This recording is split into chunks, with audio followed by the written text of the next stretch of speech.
Creo que el mejor saludo que yo podría hacerles hoy, por lo que he escuchado, es que esta es una reunión de oyentes, de gente muy amable, de gente que se ha reunido para escucharse y tratar de escapar a un saber ya constituido, ya armado, poder entablar preguntas nuevas. Las preguntas normalmente son concebidas como aquello que precede a las respuestas. Yo creo que estamos en un momento de la historia argentina en el cual tenemos que advertir que las buenas preguntas siguen a las respuestas disponibles. Provienen de la ineptitud de las respuestas disponibles para poder orientarnos. De manera que se trata de aprender a preguntar ante los desafíos que propone un país como el nuestro, todavía hipotecado con el siglo XIX en la concepción de su propio desarrollo. No es que falten indicios de progreso, pero Jorge Riva, que me precedió en el uso de la palabra, señaló, creo yo, con mucha precisión, una deuda que tiene la Argentina consigo misma, que es la conciliación entre política y desarrollo. Un gran empresario suizo sostuvo no hace mucho tiempo que las empresas no pueden triunfar en sociedades que fracasan. No hay manera de que un individuo se realice en un contexto en el cual la sociedad no lo acompaña en su evolución. Muchas veces he contado aquí algo que me parece que proviene de nuestra historia como lección venidera. El pasado argentino sigue siendo todavía dominante entre nosotros. Somos un país que sigue hipotecado en áreas fundamentales con su propio pasado. Es un país sin federalismo. La deuda con el federalismo proviene del siglo XIX, pero no de la segunda mitad, de la primera mitad. Les voy a contar lo que podría ser considerado una anécdota si no fuera verdad. El general Manuel Belgrano, que lideraba el ejército del norte en la lucha contra España, encontró muchas dificultades para que los gauchos de Güemes y el propio Güemes lo aceptaran como un líder convincente. Eso se debía, en principio, al hecho de que Belgrano era un intelectual, un hombre muy culto, pero sin ninguna experiencia militar, si se exceptúa el coraje con que en las invasiones inglesas se enfrentó a los británicos. Pero Güemes poco a poco empezó a comprender que Belgrano ganaba experiencia, era decidido y podía aprender, hasta el momento en el cual se convirtió en un referente para el propio Güemes. Llegaron a ser íntimos amigos. En plena guerra de la emancipación, Güemes le escribió a Belgrano: mi querido general y hermano, debo decirle con satisfacción que con la paisanada hemos expulsado a los godos de Salta, pero no consigo que la paisanada me vaya a pelear al Tucumán, porque dice que Salta ya es libre.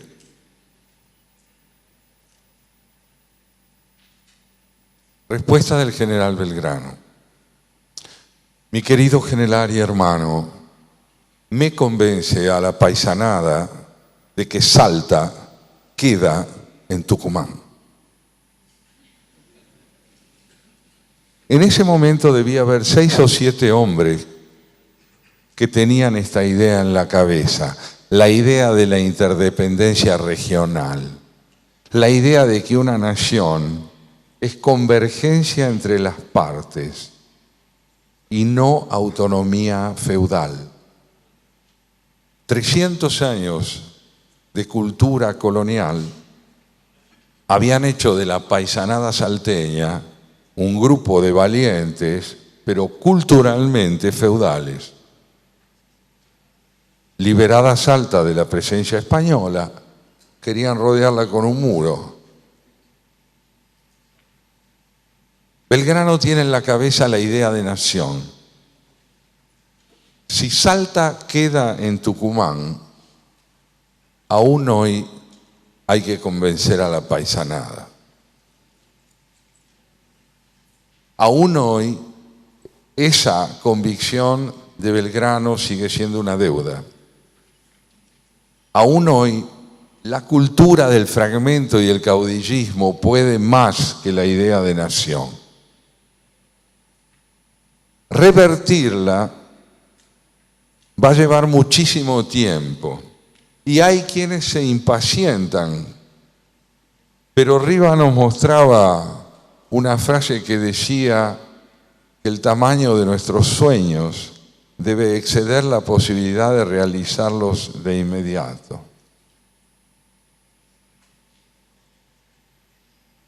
Si nosotros tenemos el proyecto de una nación, tenemos que venir desde el futuro hacia el presente para poder resolver las deudas del pasado. Y el futuro es el repertorio de ideales sin los cuales podemos llegar a durar en el tiempo, pero no a vivir. Porque la mayor amenaza que pesa sobre una nación es durar. Durar. Vivimos en una época en la cual existe la apología del durar, ¿no? Se nos dice habitualmente que bien, ya vas a cumplir 98 años. No es indispensable tener 98 años. Es posible, pero no es indispensable.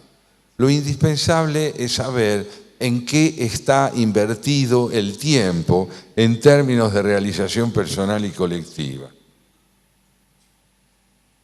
En consecuencia, venir desde el futuro es despertarse motivado por aquellos ideales que piden realización y que exigen paciencia perseverante. Y no solamente la ansiedad de quien quiere ver en el corto plazo realizado sus ideales. ¿Cuánta gente conocemos todos que dice, pero yo no lo voy a ver entonces? ¿Y por qué deberíamos verlo nosotros? Nosotros tenemos que trabajar para encauzar una voluntad de realización por un camino que encuentre continuidad en el tiempo. Pero la fortaleza de nuestros ideales tiene que ser la única brújula que nos lleve a eso.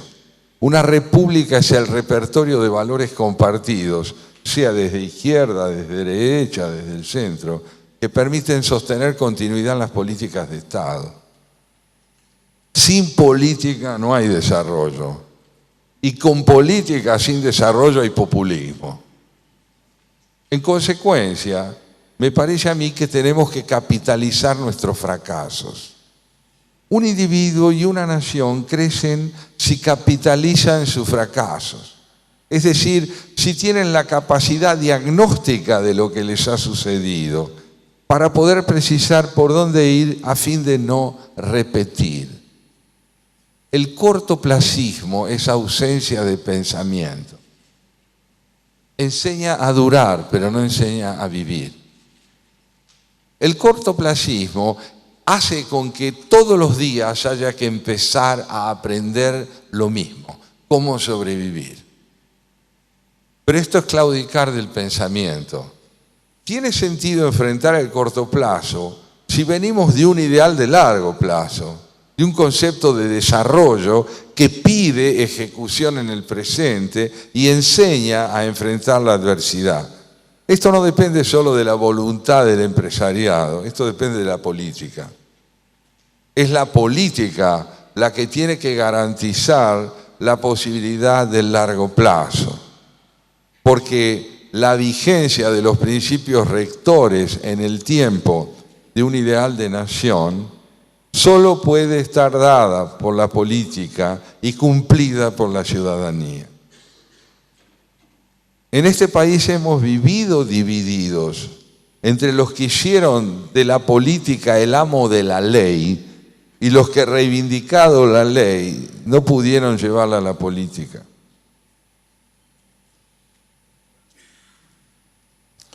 Es muy importante no decepcionarse con esto, sino precisamente entender cuál es la tarea. Tenemos que llevar adelante lo imprescindible, no lo posible, y convertir en posible lo imprescindible. Vuelvo a la historia argentina, vuelvo porque las lecciones que da nuestra historia son inquietantes. Están esperando algunos hombres del pasado y mujeres del pasado ver si podemos estar a la altura del desafío del presente. El general San Martín, preparando el ejército de los Andes, encontró, ustedes saben, inmensas dificultades para poder concretar el proyecto. Escasa ayuda de Buenos Aires, suspicacia de la Junta en relación a quién era él. Uno de los pocos que se decidió a ayudarlo fue Pueyrredón. Pueyrredón le enviaba lo que podía y un día le envió una carta diciéndole, voy a ser literal, por eso me disculparán ciertos exabruptos, pero son de Pueyrredón. General, aquí le hago llegar 370 mulas, 209 caballos, 3.000 municiones, tela para hacer uniformes, y no me pida más, carajo, porque lo que usted quiere hacer es imposible.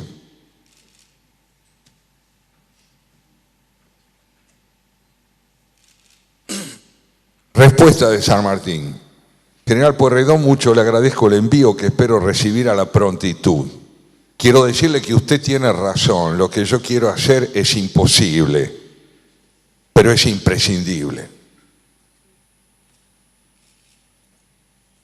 ¿Y qué vamos a hacer? Lo posible. Hagamos lo imprescindible. Lo posible lo hace cualquiera.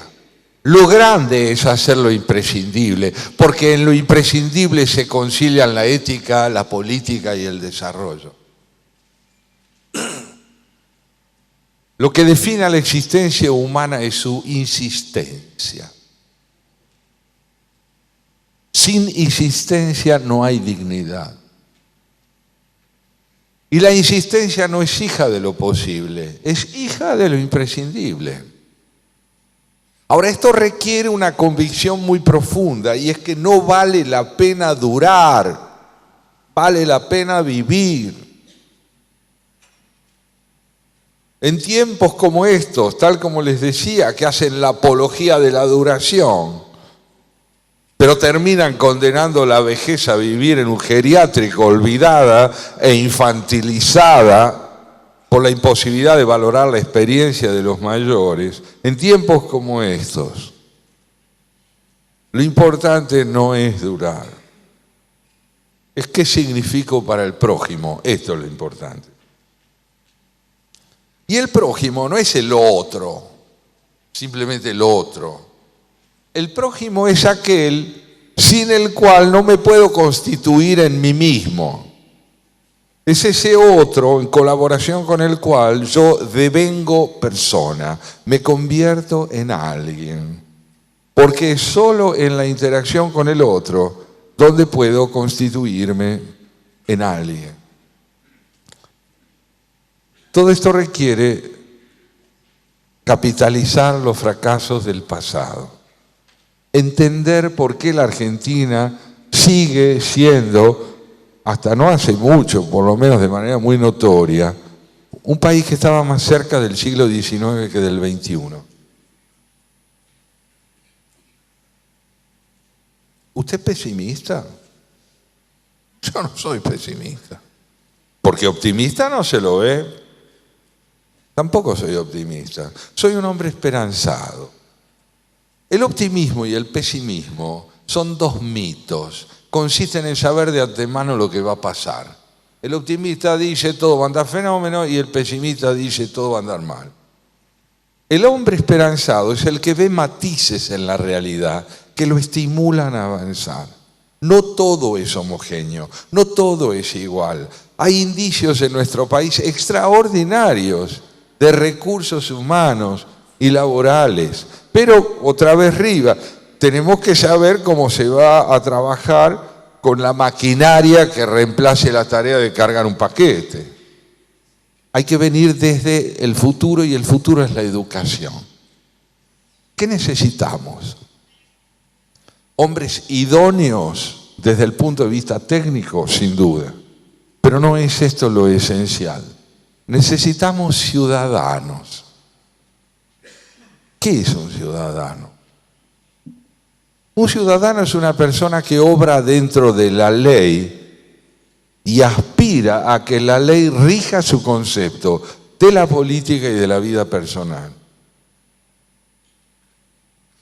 La experiencia dice que es muy difícil, pero la experiencia también dice que es imprescindible. En consecuencia, una buena educación es aquella que capacita a un individuo para entender que en la interdependencia con el otro está su porvenir. Sin equidad social y desarrollo social no hay éxito personal.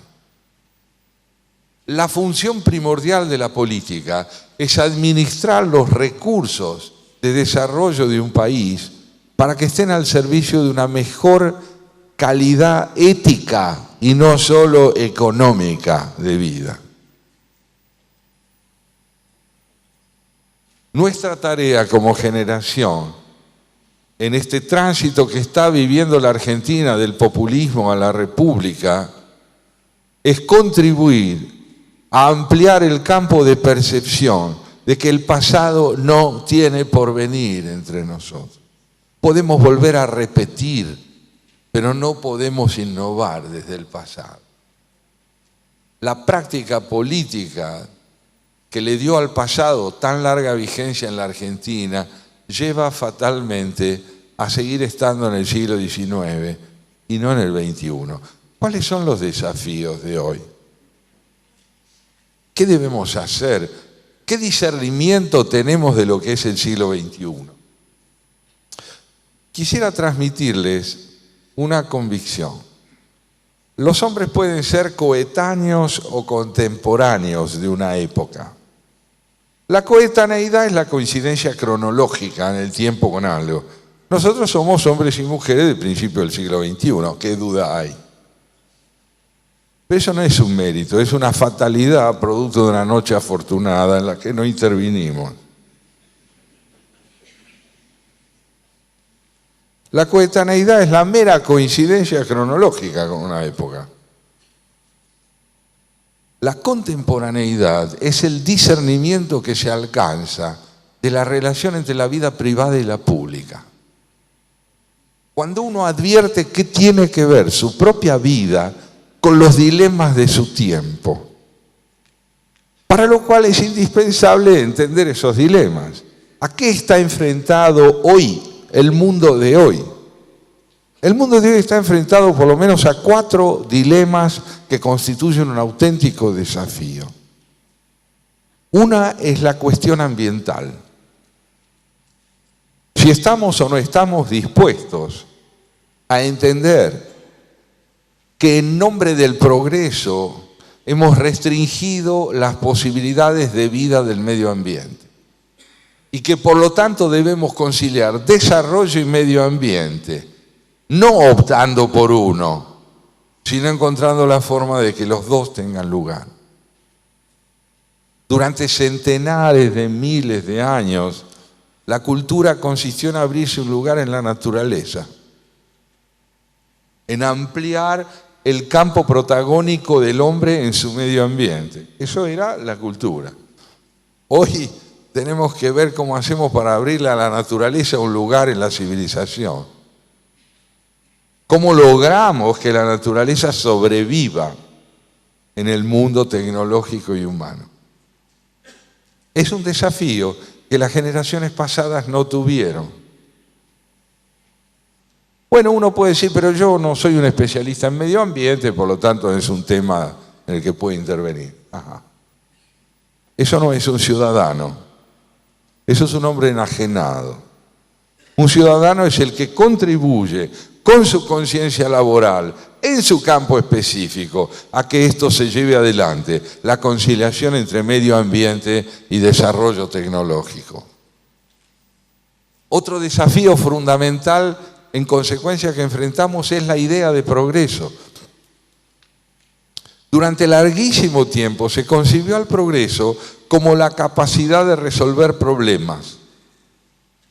Progresar es liquidar problemas pendientes. Hoy advertimos que, así entendido, el progreso y la falta de ética pueden conciliarse perfectamente en algo monstruoso.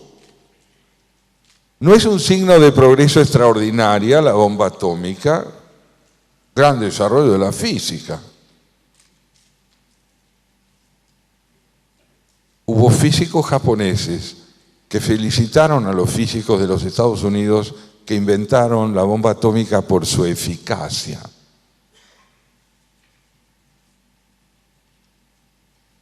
Entonces tenemos que preguntarnos si el desarrollo disociado de la ética puede prosperar. En consecuencia, el progreso es también la capacidad de descubrir problemas nuevos y no solo de solucionar viejos problemas. En las ciencias físico-matemáticas es muy frecuente que cuando se alcance una solución se corone el desarrollo con una X. Esa X señala el carácter provisional de la solución alcanzada. Momentáneamente esto es así. Y esto es muy bueno porque implica que no hay soluciones definitivas hasta tanto no se pueda avanzar en la conciliación entre ética y conocimiento. Una anécdota, ahora sí, a propósito de esto. Tal vez muchos de ustedes sepan que uno de los más grandes físicos de nuestro tiempo se llamó Eddington. Eddington, que era inglés y desarrolló hipótesis de Einstein, sostenía con un humor muy británico algo muy serio y decía así: todo físico sabe que su mujer no es más que un conjunto de átomos y de células. Ahora bien, si la trata así, la pierde. ¿Qué quiere decir? Quiere decir que las verdades que provienen de un laboratorio, siendo indispensables, son insuficientes. No se puede salir del laboratorio con las hipótesis recogidas en él para reducir el mundo a lo que se aprendió adentro del laboratorio. Hay que multiplicar el saber teniendo en cuenta la complejidad de lo que excede al laboratorio, porque si no uno jibariza la realidad y termina diciendo, como decía irónicamente otro gran filósofo inglés, John Locke, si la realidad no coincide con mis palabras, peor para la realidad. Hay muchos en la Argentina que están instalados en eso.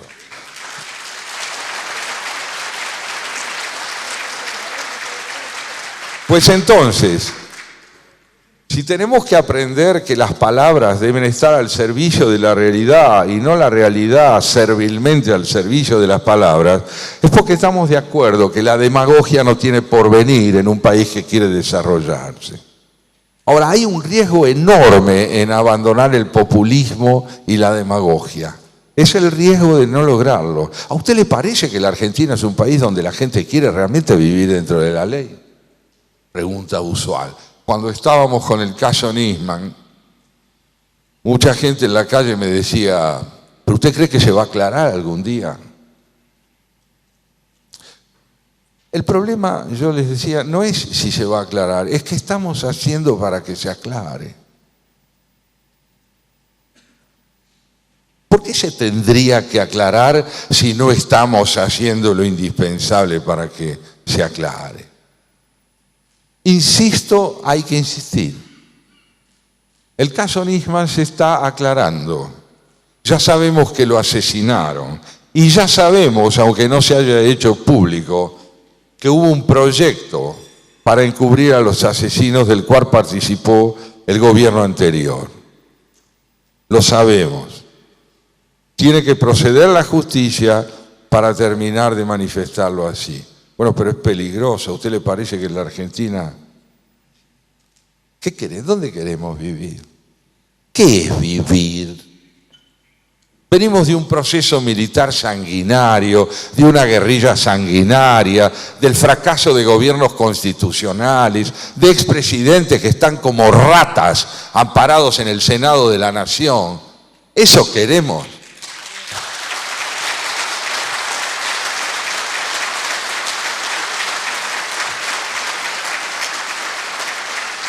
Entonces, no queremos eso, no aquí. Ustedes son trabajadores. La innovación es imprescindible para ustedes, pero solos no pueden. Necesitan políticas, necesitan una dirigencia política que no los extorsione para que terminen presos. Esto es fundamental. Hay que exigirle a la dirigencia política, que se dice democrática, que aprenda a pensar que lo que hay que sembrar no es alegría, es responsabilidad. No es bueno hablar diciendo que en 6 meses arreglamos todo. No vamos a arreglar nada. En 6 meses no se arregla nada. Este país tiene un tremendo diagnóstico de oscuridad que requiere mucho tiempo y mucha perseverancia. No hace falta que nos vengan a hacer un apostolado de la alegría. Enseñémosle también a gobernar a los que están decididos a cambiar. Enseñémoselo. Me parece indispensable. Y no le temamos al porvenir, temámosle al pasado, que se disfraza de presente para inmovilizarnos. Necesitamos maestros. Un maestro no es el que transmite un contenido. Es aquel que enseña a apasionarse por lo que transmite. Un maestro despierta la emoción de aprender. No transmite un contenido solamente. Podemos llenar de computadoras las aulas y enseñarles a manejarlas a los chicos. Está bien, pero lo que le tenemos que enseñar es que aprender vale la pena porque enseña a convivir. De lo contrario, la tecnología se transforma en tecnocracia. Les voy a dar un ejemplo de lo que es la tecnocracia. Todos lo sabemos, pero la anécdota es deliciosa. Muchos de ustedes saben quién fue Oscar Wilde. Fue uno de los más grandes escritores de lengua inglesa, irlandés, que vivió en el siglo XIX. Cuando le tocó visitar Nueva York por primera vez, desembarcó en el puerto y lo esperaba un grupo de empresarios. Ese grupo de empresarios, además de homenajearlo, le pidió a Wilde que los acompañara hasta un saloncito contiguo y le mostraron en ese salón, empotrada en la pared, una caja de madera que tenía 2 soportes metálicos en la pared superior, un tubo recostado en esos soportes, una manivela lateral sobre el lado derecho y un disco en el centro con números del 1 al 0. Y le mostraron ese aparato y le dijeron, mire, si usted levanta el tubo, se lo aplica al oído, mueve la manivela y disca acá, usted puede comunicarse en menos de 1 minuto y medio con Boston. Se llama teléfono. Igual se quedó pensativo, dijo, interesante. Y dígame, ¿para hablar de qué? No. Todos estamos munidos, las damas en su cartera, nosotros en la cintura, de un hacha sílex del siglo XXI llamada iPhone. Es muy útil, es extraordinariamente útil.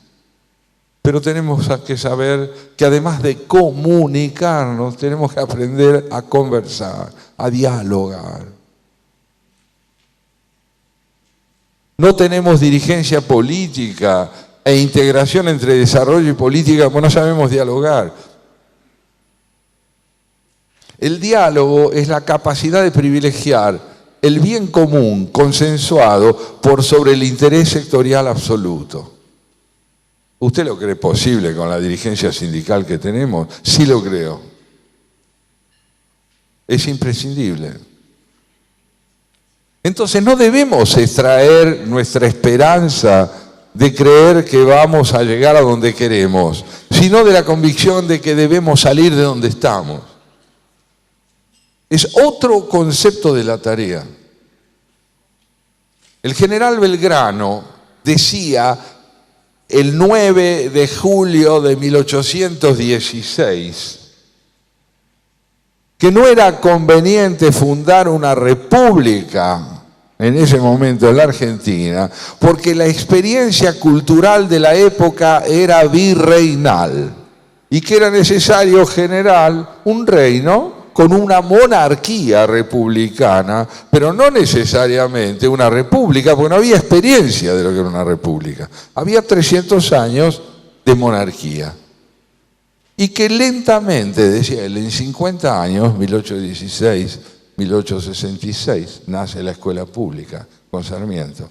En 50 años íbamos a poder pasar a ser una república. Venía del porvenir hacia el presente. Venía desde una íntima necesidad de concebir lo imprescindible hacia lo que fuera posible. Se nos dirá, hombres así no podemos ser todos. No, todos no. Pero herederos de hombres así tenemos que ser todos. Muchas gracias.